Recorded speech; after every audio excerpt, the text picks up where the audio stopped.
everyone, it's Allie, and welcome to the second part, the second half of, which one is this? Bookshelf 8, I think it's 8. Yeah, I think it's 8. In this one, you'll be seeing Harry Potter. I don't really know if it's actually going to be 2 or, there's a cat outside, 2 or 1 or 2, but anyway, I hope you enjoy this one. So, let's go ahead and jump right into it. Alright, the next one, I don't know if this is going to end up being 2 because it seems like it's been going on for a while. But the next one is this one.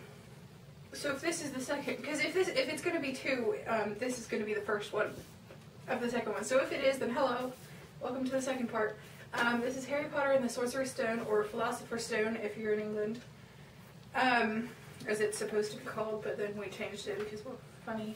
I don't know if I have to go through and read these. I'm pretty sure I don't have to because about everybody in the known friggin' world has read these, or at least knows about them, or has seen the movies or something. But maybe I will anyway, just because I want to. So yeah, let's do that. Just because. And disclaimer, I don't have the second one. The second one, the 7th one. I have the second one. I have 1 to 6. Because I found these at just some little, like, thrifty store, and they were $2 each. And he only had the first 6, but I just couldn't pass up $2 for these. You know. So I got them. And I don't have the 7th one. My sister has the 7th one. But, sorry, I'm trying to get a piece of sticker off my hand. But she took them with her when she moved, so I don't have that one. Harry Potter has never been the star of a Quidditch team, scoring points while riding a broom far above the ground. He knows no spells, has never helped to hatch a dragon, and has never worn a cloak of invisibility. All he knows is a miserable life with the Dursleys, his horrible aunt and uncle, and their abominable son, Dudley, a great big swollen, spoiled bully. Harry's room is a tiny closet at the foot of the stairs, and he hasn't had a birthday party in 11 years. But all that is about to change when a mysterious letter arrives by owl messenger. A letter with an invitation to an incredible place that Harry, and anyone who reads about him, will find unforgettable. For it's there that he finds not only friends, aerial sports, and magic in every class, and everything from classes to meals, but a great destiny that's been waiting for him, if Harry can survive the encounter. Yeah. Next we have the Chamber of Secrets. These are all by J.K. Rowling, or Rowling. How do you say her name? I never can remember how to say her name. I think it's, I don't know, I'm not even going to guess which one. But I'm going to call her Rowling because I like that much better than Rowling. Oh, this is being used as a bookmark. Okay, let's pop that out of there. The Dursleys were so mean and hideous that summer that all Harry Potter wanted was to get back to the Hogwarts School of Witchcraft and Wizardry.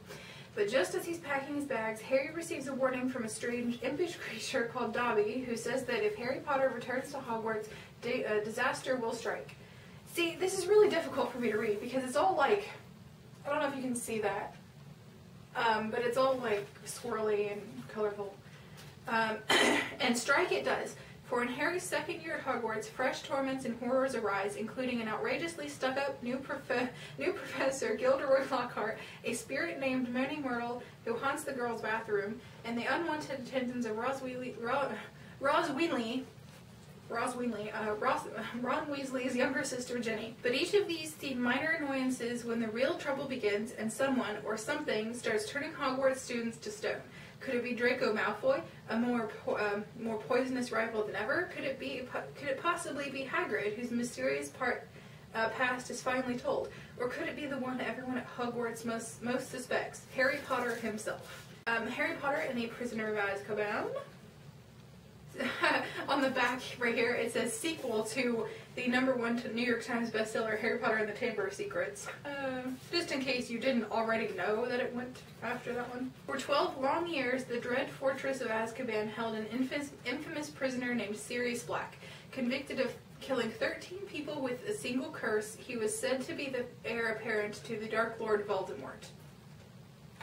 Now he has escaped, leaving only 2 clues as to where he might be headed. Harry Potter's defeat of of you-know-who was Black's downfall as well, and the Azkaban guards heard Black muttering in his sleep, "He's at Hogwarts, he's at Hogwarts. Harry Potter isn't safe." Is he ever? I mean, really, is he ever safe? Not even within the walls of his magical school, surrounded by his friends, because on top of it all, there may well be a traitor in their midst. Next we have Goblet of Fire, right? Yeah. I'm gonna get one of these wrong, and then you're gonna be like, that's not what it says on the cover, but you can see the cover, so if I say it wrong, then oh well. These are huge. They just get bigger and bigger as it goes, and the thing on the inside just gets smaller. Now it's in really tiny print. Ugh. You have in your hands the pivotal 4th novel in the 7-part tale of Harry Potter's training as a wizard and his coming of age. Harry wants to get away from the pernicious Dursleys and go to the International Quidditch Cup with Hermione, Ron, and the Weasleys. He wants to dream about Cho Chang, his crush, and maybe do more than dream. He wants to find out about the mysterious event that's supposed to take place at Hogwarts this year, an event involving 2 other rival schools of magic, and a competition that hasn't happened for 100 years. He wants to be a normal 14-year-old wizard. Unfortunately for Harry Potter, he's not normal, even by wizarding standards, and in his case, different can be deadly. Yeah. Next we have Order of the Phoenix. There is a door at the end of a silent corridor, and it's haunting Harry Potter's dreams. Why does she always say Harry Potter? I mean, we know who she's talking about when she just says Harry. So why does she always have to say Harry Potter? I mean, I know that's like, it's Harry Potter and the Order of the Phoenix, but she could just say Harry when she's talking about it on the inside. But anyways, why else would he be waking in the middle of the night, screaming in terror? Here are just a few things on Harry's mind. A defense against a dark arts teacher who, with a personality like poisoned honey, a venomous, disgruntled house elf, Ron as keeper of the Gryffindor Quidditch team, the looming terror of the end-of-term ordinary wizarding level exams, and of course the growing threat of He Who Must Not Be Named. In the richest installment yet of J.K. Rowling's 7-part story, Harry Potter is faced with the unreliability of the very government of the magical world and the impotence of the author's authorities at Hogwarts. Despite this, or perhaps because of it, he finds depth and strength in his friends beyond what he even knew, boundless loyalty and unbearable sacrifice. Though thick runs the plot, as well as the spine, readers will race through these pages and leave Hogwarts like Harry, wishing only for the next train back. And the last one that I have, which is number 6, is Harry Potter and the Half-Blood Prince. Like I said, I don't have the 7th one. The war against Voldemort is not going well. Even Muggle governments are noticing. Ron scans the obituary pages of the Daily Prophet, looking for familiar names. Dumbledore is absent from Hogwarts for long stretches of time, and the Order of the Phoenix has already suffered losses. And yet, as in all wars, life goes on. 6th-year students learn to apparate and lose a few eyebrows in the process. The Weasley twins expand their business. Teenagers flirt and fight and fall in love. Classes are never straightforward, though Harry receives some extraordinary help from the mysterious Half-Blood Prince. So it's the home front that takes center stage in the multi-layered 6th installment of the story of Harry Potter.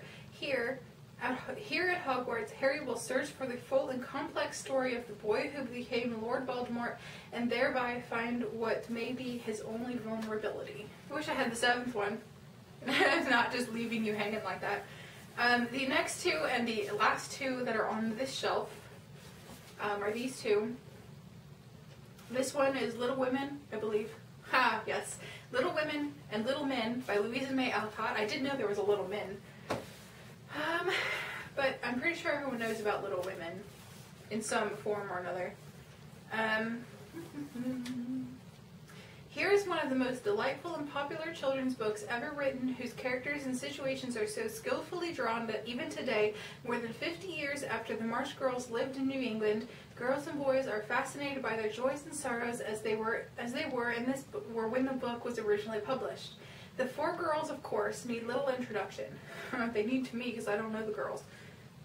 Ladylike Meg, Tomboy Joe, Timid Beth, and golden-haired Amy are the lively and lovable heroines of the story. Their work, school, parties, and problems and friends are as beloved by their legion of devoted readers as any characters in literature have ever been. Jo wants to be a writer and is afraid she's going to be an old maid. Meg wants to get married and makes a splendid wife. Amy, who would like to be an artist and live a luxurious life, achieves at least part of her ambition, and gentle saint-like Beth, who lives only for the one she loves, casts her spell over the lives of her hardier sisters. Little Men by Louisa May Alcott. Everyone who has read Little Women and followed the careers of the Lovable March family will want to continue their experience in this later book, which chronicles the adventures of the children of Jo and Meg. Jo and her husband, Professor Bear, established the kind of school at Plumfield that boys and girls must frequently dream of. Under their hospitable roof, the Bear children, the twins Demi and Daisy, Nat Blake, and a host of other boys, some more difficult than others, learn to live happily and to study their lessons in the atmosphere of a home overflowing with love and understanding. There are minor scrapes and occasional trouble, but Mother Bear's friendly influence is largely responsible for turning out a group of boys that anyone would be proud to know. So that's cute. Okay, that's it for the second half of the 8th shelf, or technically the 3rd shelf of my second bookshelf here. Whatever you want to call it. It's going to be in-depth bookshelf tour number 8 because it is technically shelf 8 in like this whole thing. But yeah, I hope you enjoyed this video. It's basically all just about Harry Potter and, you know, so I hope you enjoyed it. You know, I hope you keep enjoying these because I'm really enjoying these. And I'll see you guys later. Bye!